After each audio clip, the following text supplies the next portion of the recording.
대장동 개발은 지금도 제가 자랑하는 성남시장 시절의 최대 치적입니다. 우리 송영길 민주당 대표님의 지역구 개항구입니까?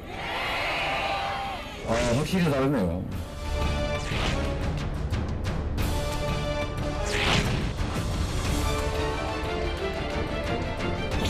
역시나 했는데 역시나였습니다. 저희는 뭐 많은 카드를 갖고 있다고 생각합니다.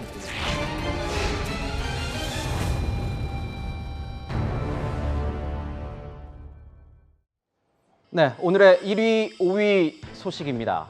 이재명 더불어민주당 상임 고문이 이 인천 계양을 보궐선거 출마를 본인 의사로 공식화했습니다. 당의 요청을 수락하는 행태지만 이 대선 패장에 유례없는 초고속 재등판을 두고 정치권은 꽤나 시끄럽습니다. 국민의힘을 중심으로 명분이 부족하다라는 지적이 나오는 가운데요. 이 민주당 내에서도 이 지사의 행보를 비판하는 목소리가 나오고 있습니다. 우선 오늘 올라온 이재명 고문의 이 SNS 글을 좀 같이 보시겠습니다. 자, 한번 볼까요? 자, 무한 책임지겠습니다. 이런 제목으로 올렸습니다. 민주당의 상황과 이 지방선거의 어려움 또한 대선 패배에 따른 저의 책임. 그래서 제가 책임에 통감한다. 자, 지금 보면 이렇게 정치 일선에 초고속으로 복귀한 선례가 대선 패배 후보가 선례가 없었던 것 같은데 결국 복귀 명분은 보시는 것처럼 결자 해지로 보입니다. 내가 이 대선에서 진 책임 때문에 당이 이렇게 힘든 상황이니 내가 해결하겠다. 뭐 이런 거죠.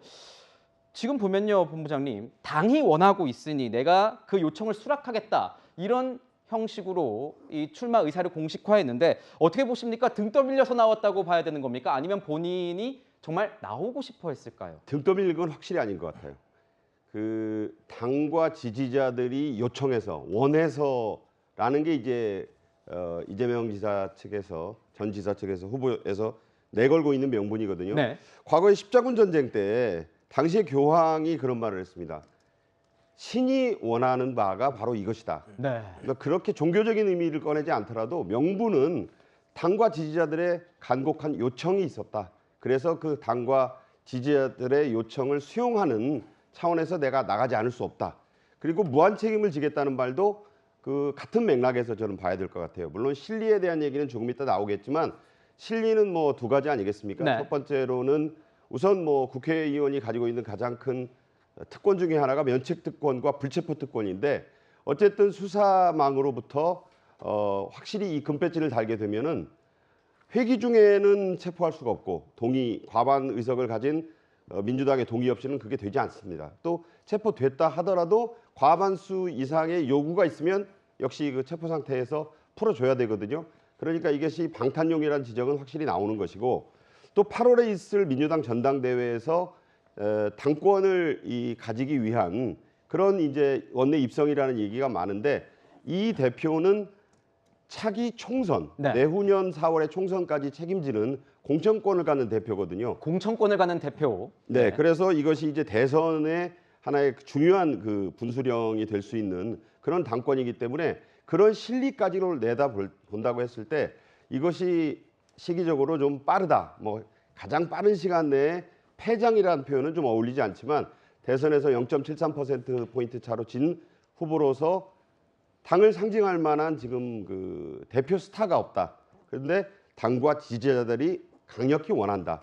이것을 명분으로 삼는 그런 출마가 아닐까. 그리고 참고로 그 인천 계양을 제가 보니까 2010년 7월 28일에 치러진 보선 이후 12년간 보수계열 후보가 단 한 명도 당선된 적이 없는 그야말로 안전지대 중에 안전지대거든요. 물론 송영길 지금 서울시장 출마자가 그곳에서 여러 번 당선이 됐었고요. 네. 그런 실리도 따져볼 수 있는 그런 부분이 아닐까 싶습니다. 그렇군요. 자, 이재명이 고문에 인천 계약을 출마를 놓고요. 당 안팎에서도 신경전이 정말로 치열합니다. 들어보시죠. 본인의 최대 치적 중에 하나인 대장동 이익 환수를 버리고 분당과 인연을 버리고 그리고 출마를 한다고 하면은 명분이 있어야 되는 겁니다. 이렇게 이준석 후보가 괴롭힐까봐 출마하지 말자고 이런 농담도 약간 농담 진담 했었는데요. 예측대로 또 역시 이준석 대표가 괴롭히고 있다. 선당 후사의 정신, 또 당이 어려울 때 또 도와야 된다라는 그런 마음. 어떻게든 원내 입성해서 본인에 대해서 진행되려고 하는 여러 수사에 대해 가지고 방탄을 치려고 하는 것이 아니냐라는 의심을 지울 수가 없습니다. 이재명의 어떤 정치가 아니라 당과 전체 지방선거를 살려야 된다, 모멘텀을 만들어야 된다는 그런 필요이기 때문에 예. 아무래도 조금 그런 프레임을 벗어나서 개항으로 좀 가야 된다는 이야기가 많이 이야기가 나오고 있는 것 같습니다. 네, 민주당뿐만 아니라 이 정치권 전체가 이 이재명 고문의 이 출마 소식에 굉장히 설왕설래 여러 가지 이야기가 오가고 있는 것 같습니다. 이재명 고문의 측근인 김남국 의원 조금 전 들으신 대로 우스갯소리로 이준석 대표가 흠집을 낼까 만류했었다. 주변에 가까운 사람들은 대부분 이 시점에 복귀를 반대했다. 이런 얘기를 하고 있는데요. 변호사님은 어떻게 보십니까? 먼저 이제 그 출마의 결정적 동기는요. 이번에 그 법인카드 5억 5천만 원 피해자로서 부부가 피해자로 돼 있죠. 압수수색 당했잖아요. 저는 이게 큰 원인이라고 봅니다. 우리가 국고 손실은 5억이 넘으면 무기징역 또는 5년 이상의 징역이고 1억만 넘어도 3년 이상의 징역. 네. 이게 국고 손실죄입니다. 여기에 대해서 저는 방탄 갑옷으로 배지가 필요했다. 이게 출마 동기로 보고요. 그다음에 두 번째, 본인은 이게 전국 선거위원장 맡아가지고 이게 지방선거 책임진다는데 이번 지방선거의 최대 승부처가 인천입니까? 아니면 이게 경기도입니까? 제가 보기에 이번 지방선거는 경기도가 최대 승부처입니다. 근데 본인이 인천으로 도망간 상태에서 경기도 와가지고 표 좀 주세요. 이게 명분이 섭니까? 그렇잖아요. 본인이 분당에 나와서 당당하게 경기도 선거운동 해야지. 본인은 인천에 5번이나 송영길 대표 이긴 지역으로 가놓고 어떻게 경기도 선거를 책임지고 지원합니까?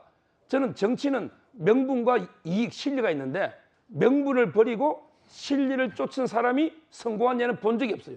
네, 지금 말씀해 주시면서 일부 도망갔다 이런 표현은 정치권 또 지금 야권에서 나오고 있는 얘기긴 하지만 또 분석으로서는 좀 과할 수 있는 표현이기 때문에 저희가 좀 이렇게 정리를 좀 하고 가야 될 것 같습니다. 그리고 지금 보면요, 이 민주당 서울시장 후보로도 거론됐던 이 박영선 전 장관이요, 공개적으로 이재명 후보의 이 인천 계양을 보궐선거 출마를 비판하는 그런 글을 SNS에 올렸습니다. 지금의 정치 복귀 명분이 나중엔 화살로 돌아올 것 같다.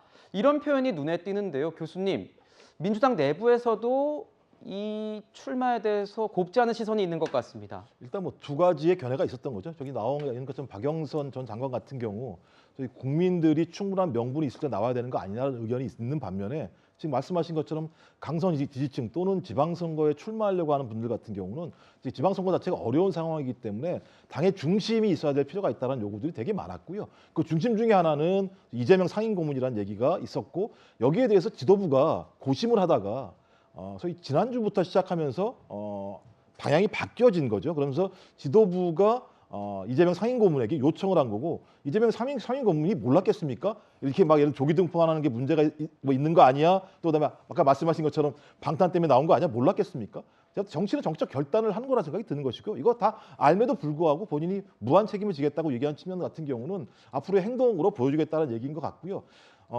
등 떠밀린 건 사실인 것 같아요. 왜냐하면 제가 7인방 중에 한 분한테 물어봤어요. 계속 어떻게 할 거냐 물어봤더니 네. 안 나올 겁니다. 안 나올 겁니다. 그랬는데 언제부턴가 제가 물어봤더니 어떻게 해야 됩니까? 라고 얘기를 하는 상황 자체들은 내부에도 많은 기류의 변화가 있는 측면들이 있었던 거죠. 좀 그래서 정치적 판단을 한 건데, 말씀하신 것처럼 2개월밖에 안 됐는데, 대선 패배한 지 2개월밖에 안 됐는데 나오는 것 자체가 국민들이 봤을 때 동의할 수 있겠는가라고 하는 측면들에 대해서 이재명 상임고문도 상당히 많은 고민을 했을 거라는 생각이 들어요. 근데 당이 저렇게 요청하고 있는데 예를 들면 그걸 나 몰라라 한다는 것도 제가 볼 때 말이 안 된다는 생각이 드는 것이고요. 네. 이 평가는 제가 볼 땐 6월 지방선거 또는 이재명 상임고문에 대한 지지율로 나올 거라는 생각이 드는 것이고요. 또 하나는 계속 방탄 때문에 나왔다 이런 말씀하시는데, 이건 뭐냐, 상당히 문제가 있어요. 이 얘기는 체포가 될 것이라고 하는 것을 전제로 하는 거예요. 네. 근데 제가 볼 때 여기에 대한 아무런 증거도 없는 상황인데 계속 체포가 될 것을 기정사실화 시켜서 체포가 될 거니까 국회의원 선거에 나와서 국회의원이 되고 불체포 특권 때문에 자기를 보호할 것이라고 말씀하시는 건 좀 과도하다는 생각이 들기 때문에 여기에 대해서 뭐 뒤에 얘기가 나올지 모르겠습니다만 제가 알기로는 피의자라고 얘기하는 것도 말씀하신 5억 5천 같은 경우도 상당히 내부적으로 들여다보게 되면 논란이 되게 많아요. 그래서 좀 방탄 얘기는 제발 좀 구체적인 증거를 가지고 말씀하시면 좋겠다 이런 말씀을 드리고 싶어요. 결국 이런 겁니다. 뭐 등 떠밀려서 나왔느냐, 본인이 원해서 나왔느냐 여러 가지 해석이 나올 수 있는데 방금 말씀해 주신 이제 교수님의 이런 분석은 이 뭐 등 떠밀려 나왔다에 더 이제 쏠린다. 그 방탄용이라는 이런 전제 자체가 왜냐하면 조금 더 가정적이기 때문에 어울리지 않는다 이렇게 말씀을 해주셨습니다. 자, 그래도 국민의힘에서는요, 이 검찰 수사를 피해가기 위한 방탄 출마라는 이 계속 이렇게 지적을 하고 있습니다. 거기다가 경기도지사를 뭐 경기도망지사 뭐 이런 식으로 이렇게 말을 꼬아서 비판을 쏟아내고 있는 상황인데 이재명 고문의 이번 선택이 정말 원내 입성을 한다면 민주당으로서는 대선 패배 분위기를 뒤집을 호재일지 아니면 차기 대권 주자의 어떤 화려한 복귀 이런 긍정적 사안으로 볼 수 있는 게 더 높은 건지 저는 평론가님께 좀 궁금해서 어떻게 보세요? 민주당의 어떤 향후 네. 이런 결과로 봤을 때는 굉장히 좋은 결과로만 볼 수 있을까요? 일단 민주당 입장에서 실리적인 측면을 좀 따져보면 저 개인적으로는 이재명 후보가 출마하는 것이 민주당에게 조금 더 불리하게 작용할 수 있다. 불리할 것이다. 라고 생각을 네. 합니다. 왜 그러냐면 이제 이번 지방선거에서 어쨌든 민주당이 지난 선거에서 대선에서 졌는 동시에 석패를 하지 않았습니까? 그렇다면 기세를 어느 정도는 또 유지를 해서 몰고 나가는 것이 있어야 되고 근데 거기 더하기에서 지난 선거 때 이재명 후보를 찍지 않은 유권자들에게 조금 더 외연을 확장을 해 들어가야 될 그런 필요성이 있습니다.